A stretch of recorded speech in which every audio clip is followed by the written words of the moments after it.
My daughter doesn't know how to treat men, and when I try to teach her that she shouldn't live serving one, she kicks me out of her house as if I were a stranger.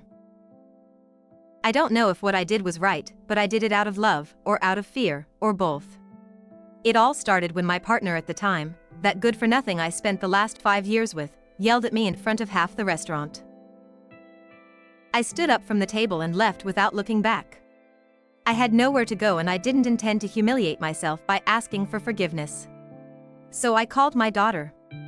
I told her I needed a few days, just a few, until I could get settled. She said yes, to come, that her home was my home. How quickly those words change, don't they?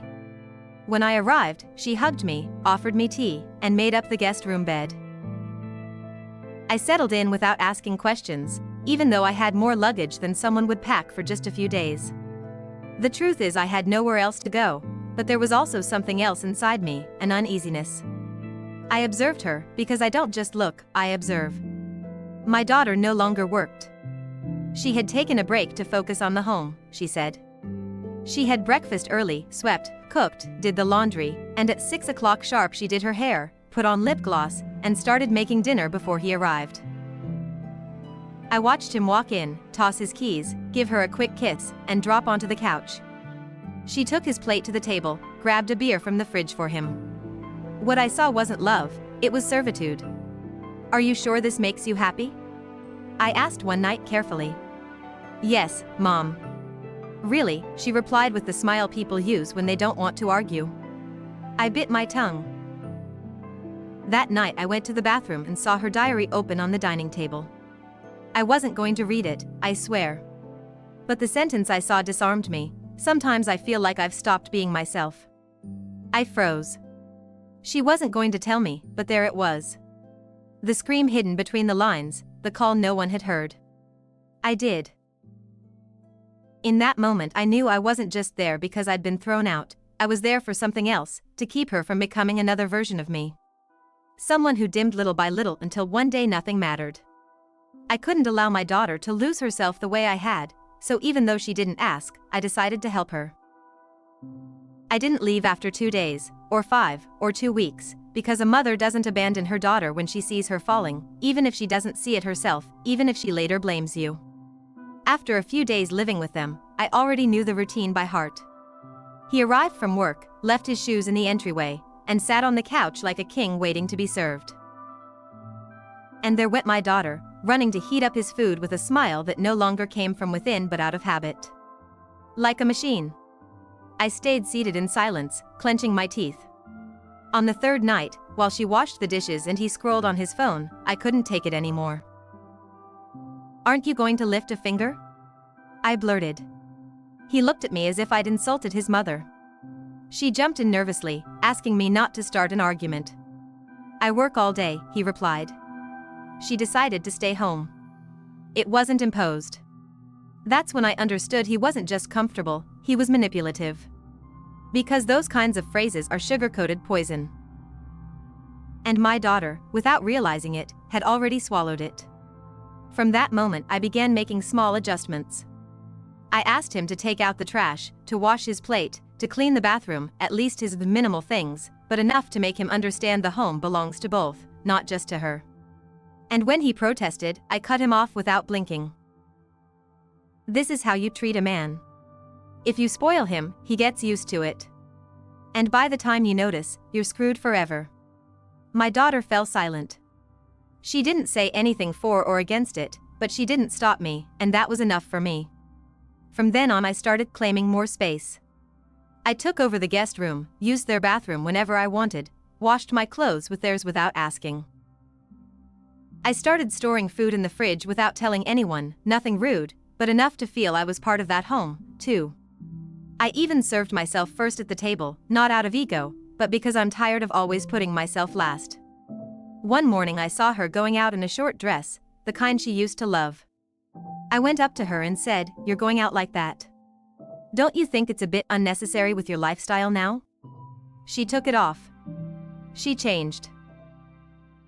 She didn't argue. I saw it in her eyes. The doubt had already been planted. Another afternoon I heard him ask her, in a sweet but patronizing tone, to iron his lucky shirt for a meeting. She said yes, without thinking. Did you notice he doesn't iron his conscience either? I told her when he left. She asked me to please lower my tone. She didn't want problems. Problems, that's what I had become for her. Now a problem. And even so I didn't stop, because that night I saw her phone again by accident. It was unlocked and the screen was on.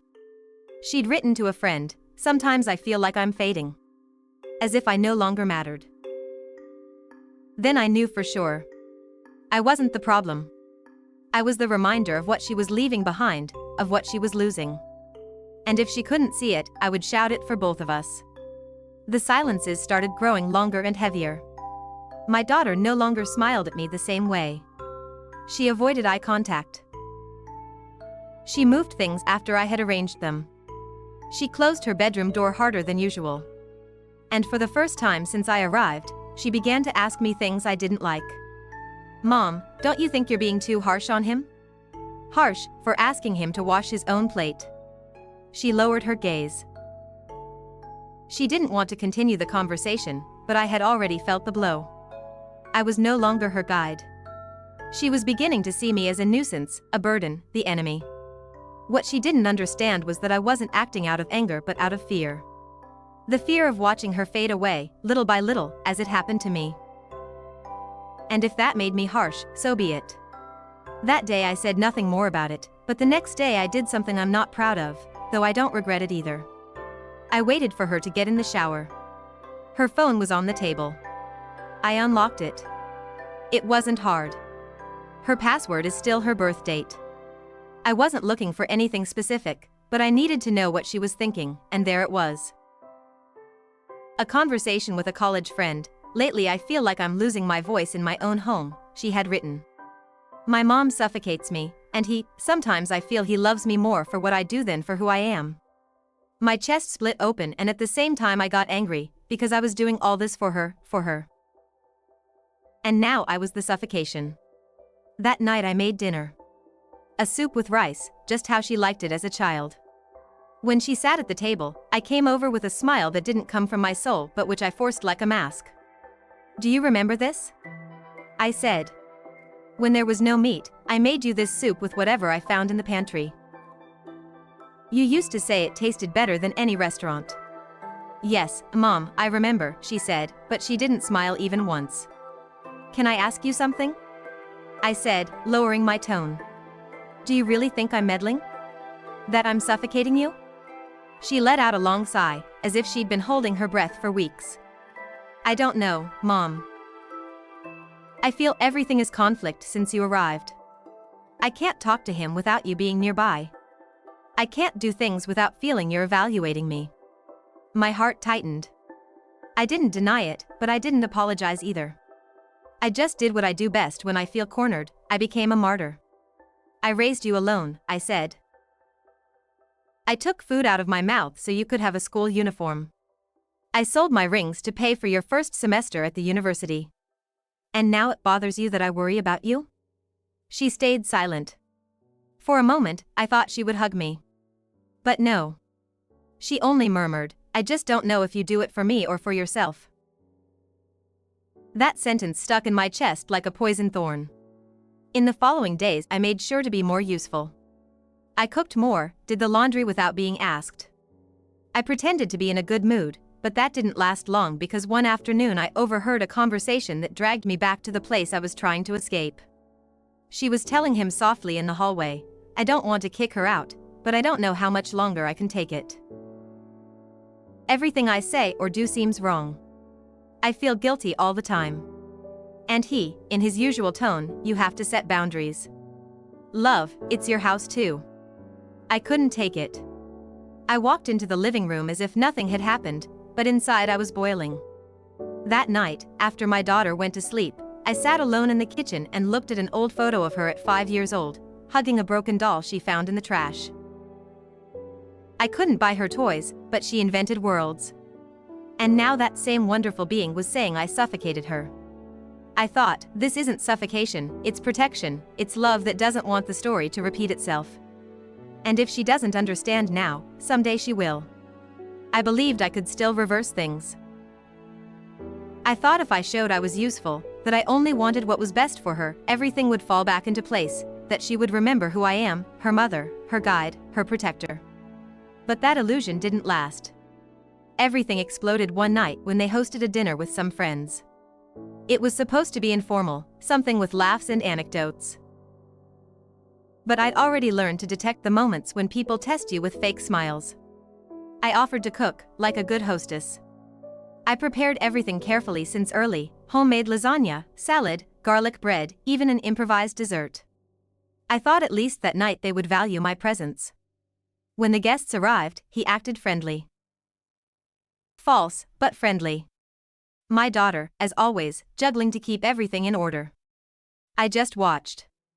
During dinner, one of his friends made a sexist joke, something about women who complain but don't work. Everyone laughed, even him. My daughter smiled awkwardly. I didn't. And what do you do at home besides laughing at nonsense? I snapped at his friend. The table froze. My daughter looked at me in panic. He with contained fury. With all due respect, ma'am, I think it was just a joke. And with all due respect, I replied, I think you're used to women applauding you even when you're an idiot. One guest excused himself to go to the bathroom. Another choked on the bread. My daughter touched my arm. Mom, please. What? Now I can't even give an opinion? I stood up. I went to the kitchen pretending to look for something, but I actually needed air. My heart was in my throat. When I came back, I noticed everyone speaking in lower voices, avoiding my eyes. He looked at me with contempt and I knew what he was thinking. She's crazy. She's ruining everything. After the guests left, he asked to talk. He took me to the kitchen with that passive-aggressive attitude I detest. This has to stop, he said, arms crossed. You can't keep getting into everything. You're disrespecting me in my own house. Your house. I laughed without humor. How quickly you forget that I kept this house afloat for 3 months when she lost her job. We're not talking about money, he replied. We're talking about respect. About the fact that my girlfriend can't even talk to me without feeling you're behind her, judging. Something broke then. I see you, you know? I said. I see how you manipulate her, how you're turning her submissive. I was like that too. I swallowed the myth of the perfect man. Are you comparing me with your exes? No. I'm telling you you're just like all of them. Right then my daughter came into the kitchen, nervous, eyes red. She looked at both of us and said it. Mom, why didn't you tell me that Armando kicked you out? I froze. What are you saying? I read your email. You left it open on my computer. I saw the message. He didn't leave. You didn't leave. He kicked you out. He said you treated him like a useless person, that you undermined him. Just like you do with him. The air left my body. I leaned on the counter. That's not how it was. Then why did you lie? She insisted. Why did you make me believe you were running away from a bad man? I couldn't answer. There was no compassion in her eyes anymore, only disappointment and distance. Are you also controlling me? Like you did with him? No, I just want to help you. No, Mom, you want me to repeat your story. And I won't. The kitchen turned into a prison. Me, the prisoner, they, the judges. And for the first time I realized I no longer had control, that my daughter wasn't a little girl anymore and that maybe, just maybe, I was part of the problem. Even so, I begged her. Don't do this to me, daughter. Your father is gone. I have no one else. She didn't answer. She went to her room, and I, alone in that empty kitchen, knew the worst was yet to come. I slept poorly that night. The little sleep I got was interrupted by nightmares, a house closing its doors in my face, my daughter shouting that she didn't need me, and me crawling down an endless hallway. I woke with a knot in my throat and a cold premonition down my back. I knew something was going to happen, and I wasn't wrong. In the morning, neither my daughter nor he came down for breakfast. The silence in the house was thick, heavy, as if they already knew what they were going to do and I would be the last to find out. Around noon, my daughter sat with me at the table. Her eyes were swollen and her lips dry. No trace of makeup, only guilt and fear. "We need to talk, Mom," she said softly. My stomach clenched. I didn't answer. I waited. He can't take it anymore, and neither can I. The situation is tense all the time. I can't breathe without something exploding. "And that's my fault," I said, staring at her, "for telling you not to let yourself be walked on." "It's not just that," she murmured. "It's everything, your comments, your silences, your looks. Mom, I haven't been happy since you've been here." It hurt. It hurt more than any shout. I tried to hold it together, but something inside me broke. "And do you think I am?" I raised my voice a little. "Do you think I enjoy being here begging for affection in the house I helped support?" Then he arrived. He stood behind her like her shadow. "We've talked," he said directly. "Either she goes, or I go." I laughed. An empty laugh. Like an echo. "An ultimatum, so that's how a family is run?" "This isn't a family," he said. "It's a battlefield." I turned to my daughter. "Do you agree with this?" She didn't answer immediately. Tears sprang without permission. She closed her eyes, took a deep breath, and said, "Yes, Mom." I stood up. My hands were trembling. "Are you going to kick me out? The woman who raised you alone, who sold her rings so you could go to college?" She couldn't even look at me.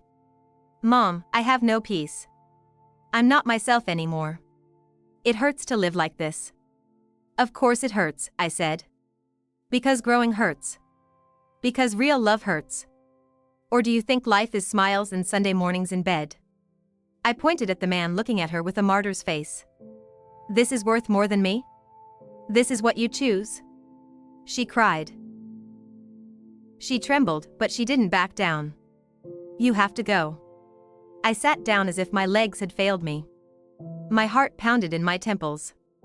I felt outside my body. "And where am I supposed to go, sleep on the street?" She came closer, tried to touch my hand. I pulled away. "Mom, I can help you find a place. I don't want charity. I want respect. I want gratitude." I went to my room and packed my things into 2 black bags. The essentials, the minimum. Everything else could go to hell. I took an old photo from the drawer, her in her school uniform, hugging me in front of a ruined house, and it broke my soul. When I came out, she was waiting at the door. She hugged me without me asking. She was trembling. "Forgive me, Mom. I really am sorry." I didn't hug her back. I only said, "I hope this never happens to you. I hope you never feel your chest crack when your daughter chooses a man over you." I crossed the door. I went down the steps without looking back. I had no idea where I'd go, but I knew what I was leaving behind: everything, my story, my effort, my daughter. And painful as it was to admit, maybe I was no longer welcome in her life. I never imagined ending up in a place like this. White walls that smell of bleach, a thin mattress, and a window that looks out on a dry garden with a cement bench no one uses. There's a small TV in the common room, and the volume is always too low or too high. Some of the women here talk to themselves. Others cry silently by the window. And I just wait. I don't know for what, but I wait. I'm in a state-subsidized residence for the elderly. I got here thanks to a social worker who took pity on me at the police station when they saw me crying, sitting with 2 black bags for luggage. They asked if I had family. I didn't know what to answer. "I have no one," I said at last. Sometimes I wake at night expecting to hear my daughter's coffee maker, the creak of her footsteps down the hall, but I only hear the hum of the old air conditioner and the snoring of the lady in the room next door. The silence here is different. It isn't peace. It's abandonment. In the first days I told my story to anyone who would listen, to the nurse, to the lady in room 14, to the caregiver who brought my medicines. They were attentive, at first. My daughter kicked me out, I'd say. I only wanted what was best for her. I only tried to open her eyes. But they nodded with faces that said, "We've heard this before." One afternoon I approached a table where some women were playing dominoes. I sat down and asked if I could join. They made space, and one of them, a widow with a firm voice, asked, "And why are you here?" I told her everything from the beginning, the restaurant, the call, the just a few days, the routine that broke my heart, my warnings, the arguments, the betrayal. When I finished, she looked at me and said, "And what if she didn't want to be saved?" I didn't know what to say. I stood up and went back to my room. That sentence hasn't stopped echoing. What if my daughter didn't want to be saved? What if I wasn't a heroine, but an intruder? But how could I keep quiet when I saw she was ceasing to be herself? How could I look away while she turned into a shadow?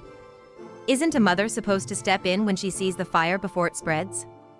I don't have all the answers. I only have my scars, my mistakes, and a pain that won't leave. The last time I tried to call her, she didn't answer. I left a voice message. I didn't ask for forgiveness. I don't know if that would be honest.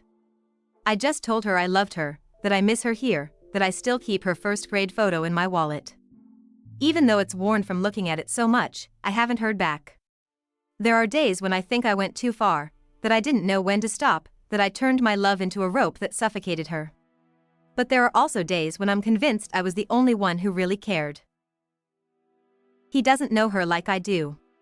He doesn't know how strong she was or what it took to build her. And still, she chose him. Who's wrong there? Sometimes I write letters I never send. I keep them under my pillow. Some begin with "Dear daughter," others with "I'm sorry." The most honest ones begin with "Why?" And although I don't want to admit it, there are nights when I hope to see her walk through that door. To come in, hug me, tell me she understands, that she forgives me, that she'll take me home. But it hasn't happened, and maybe it won't. Maybe that's my punishment, maybe that's the price of having loved as if it were my only way to exist. The only thing I know is this: I gave everything I had, my time, my life, my voice, my strength, and now I'm alone in a cold room. Surrounded by other stories that ended the same way. They say life always charges us for what we give wrongly. I don't know if I gave it wrongly. I only know I gave it all, and now I don't even have anyone left to call daughter.